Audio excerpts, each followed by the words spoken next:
नमस्कार, मैं हूं सत्य प्रकाश त्रिपाठी और आज मैं आपको भारत के 14वीं राष्ट्रपति की जो होने जा रहा है, चुनाव होने जा रहा है, उसके बारे में बताऊंगा।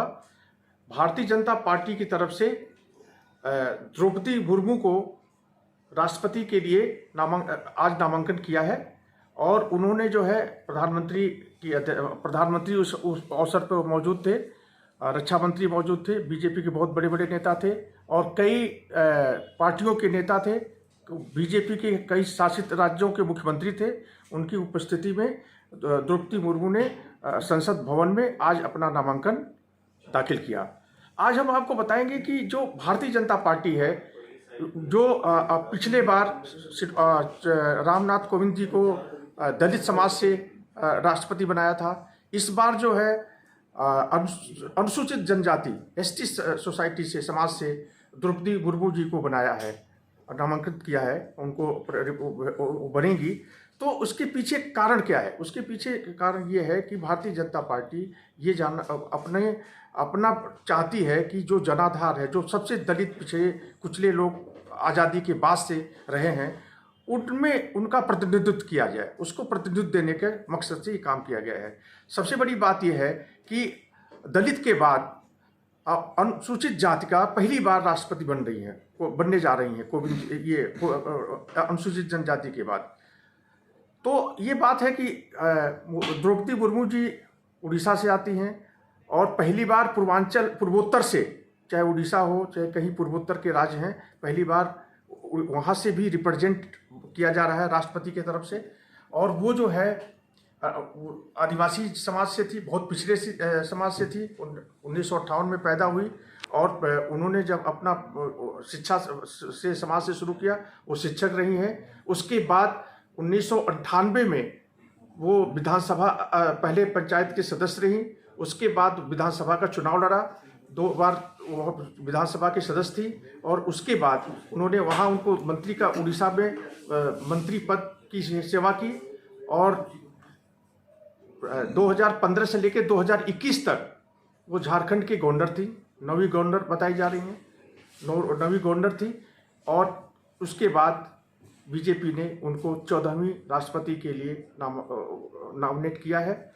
और इसके पीछे जो सोच रही है, मैंने आपको ये बताया कि जो सोच रही है कि दबे कुचले जो समाज के लोग रहे हैं, उनको आगे लाया जाए, उनको राजनीतिक के मुख्य धारा से जोड़ा जाए।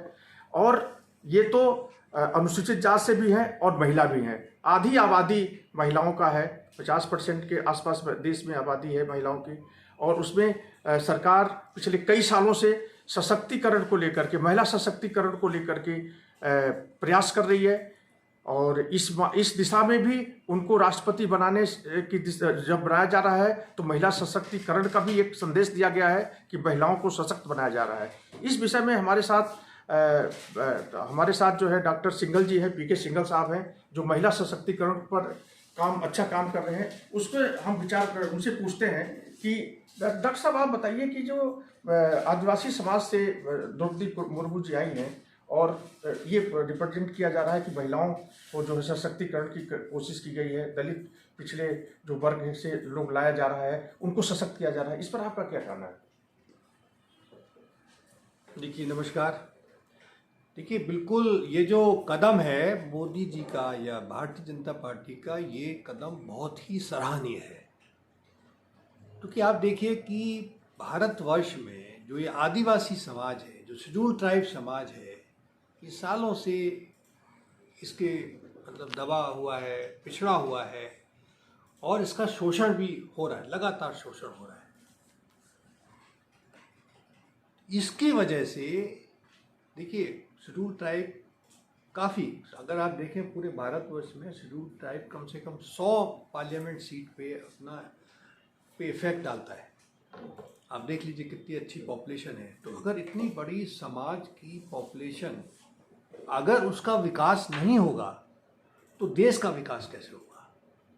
तो ये जो चुना गया है, इसके चुनने से अगर उसके समाज का कोई भी सदस्य, और खास करके एक महिला सदस्य, क्योंकि आदिवासी समाज में आप देखें महिलाएं बहुत काम करती हैं, जितना पुरुष काम नहीं करते उतना महिला उससे ज़्यादा काम करती है वहाँ पे आदिवासी समाज में। तो आदिवासी समाज के एक महिला को लाकर एक बड़ा संदेश ये दिया गया है, जो आदिवासी समुदाय वो अभी तक पढ़ाई नहीं करता था। आप देखेंगे जो संघ के जो एकल विद्यालय चलते हैं वो दूर दराज में जा जा के आदिवासियों को पढ़ाते हैं। बड़ा मुश्किल से उनको समझाना पड़ता है कि भाई तुम अपने बच्चों को पढ़ाओ। अब इससे क्या है कि इनके प्रेसिडेंट का अभी उम्मीदवार बनी है, लेकिन ऐसा लग रहा है कि ज़्यादातर जो राज्य हैं वो इनको समर्थन देने के लिए भी तैयार हो रहे हैं। तो मेरे को तो पूरी उम्मीद है कि यही प्रेसिडेंट बनेंगी। तो इनके प्रेसिडेंट बनने से आप देखिए कि उतने बड़े जो ट्राइबल जो शेड्यूल ट्राइब समाज है उसमें कितना जोश आएगा। उसमें जो बच्चे हैं जो अभी पढ़ने के लिए तैयार नहीं होते हैं वो अब पढ़ाई करेंगे। नहीं डॉक्टर साहब, अभी जो ममता बनर्जी जी ने, जो वेस्ट बंगाल की चीफ मिनिस्टर हैं, उन्होंने कहा है कि बहुत ही राष्ट्रपति के लिए बहुत ही कमजोर उम्मीदवार हैं द्रौपदी मुर्मू जी। इस पर आप क्या कहेंगे? देखिए ऐसा है, किसी के कहने और ना कहने से नहीं होता है। जो द्रौपदी जी हैं वो उनका एक राजनीतिक वो है, लेकिन मैं जो बता रहा हूँ आपको जो ग्राउंड रियलिटी है, ये एक बहुत ही मजबूत कैंडिडेट क्यों है।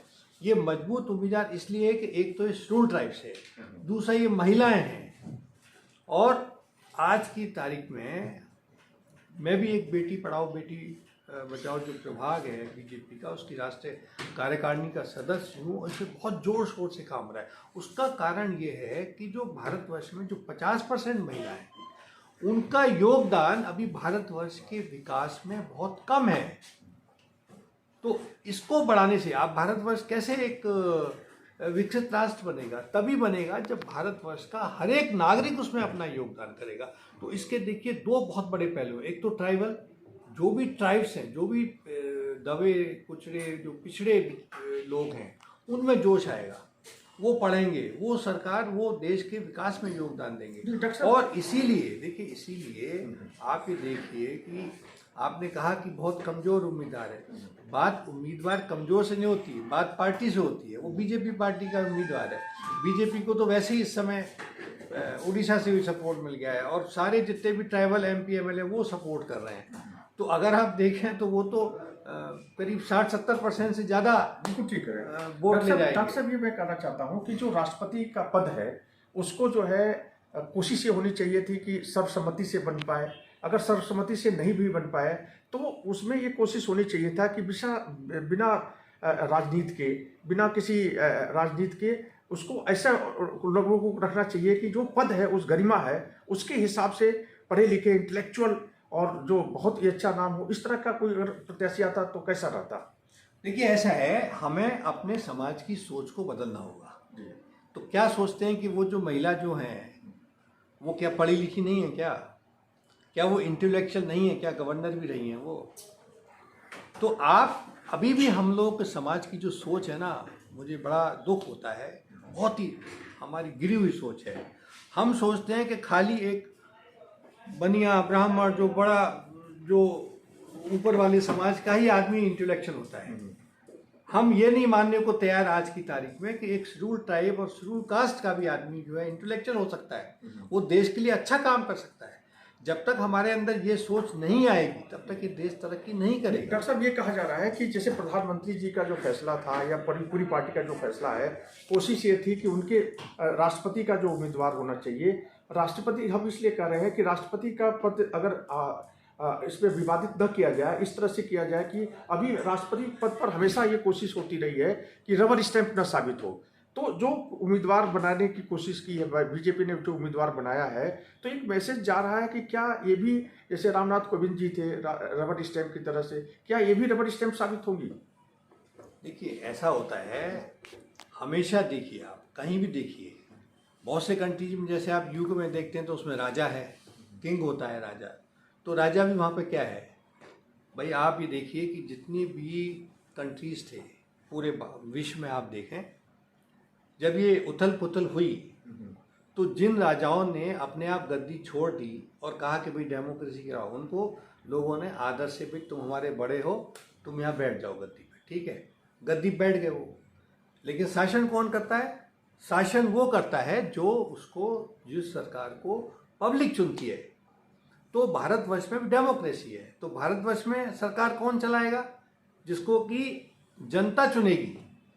जो प्रेसिडेंट होता है वो तो आप प्रेसिडेंट हो या गवर्नर हो, उनकी पावर होती है, डेफिनेटली पावर होती है, और इमरजेंसी के समय वो यूज़ भी कर सकते हैं। लेकिन ज़्यादातर आप देखें, शुरू से आप देख लीजिए, जब से भारत आज़ाद हुआ है, प्रेसिडेंट जो है, जो भी रूलिंग पार्टी होती है, क्योंकि देखिए क्या है कि डेमोक्रेसी में तो वोट का गेम है, तो जो भी रूलिंग पार्टी होती है उसी का प्रेसिडेंट बनता है। आप शुरू से देख लीजिए, वो चाहे कोई भी पार्टी रही हो।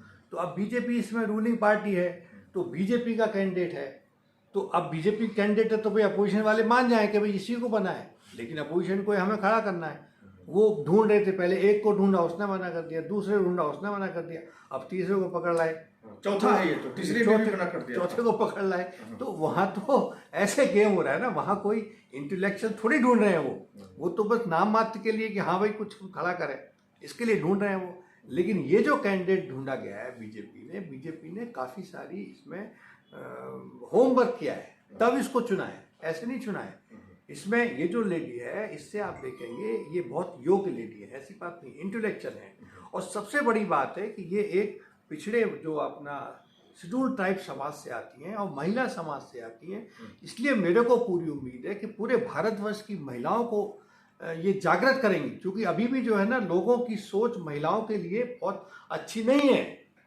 अभी भी इतने सारे कानून होने के बावजूद भी जो हमारा समाज है वो पुरुष प्रधान है। वो लोग यही सोचते हैं, महिला पढ़ लिख जाती है, नौकरी कर रही है, तब भी वो अगर शादी करके जाती है तो वो वहाँ उसके जो घर वाले ये उम्मीद करते हैं कि पहले घर का सारा काम भी करे, नौकरी भी करे, पैसे भी कमाए हैं, और पति के पैर छुए। अभी भी ये सोच है।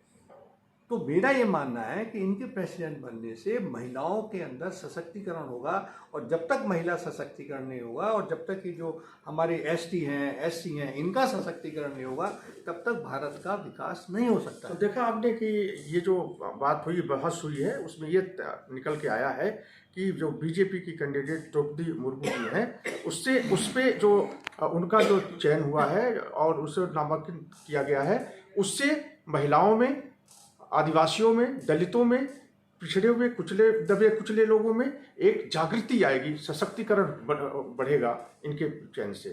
तो ये बहुत अच्छी बात अभी डॉक्टर साहब ने बताया, डॉक्टर सिंघल जी ने, कि इससे मजबूती आएगी समाज में, और एक जो मेन स्ट्रीम में जो दलित पिछड़ा मेन स्ट्रीम सोच रहा था, राजनीतिक स्तर से हम बहुत पिछड़े हैं, मेन स्ट्रीम में नहीं है, उसमें मेन स्ट्रीम की धारा में बढ़ने में मदद मिलेगी। तो बहुत बहुत धन्यवाद आपको।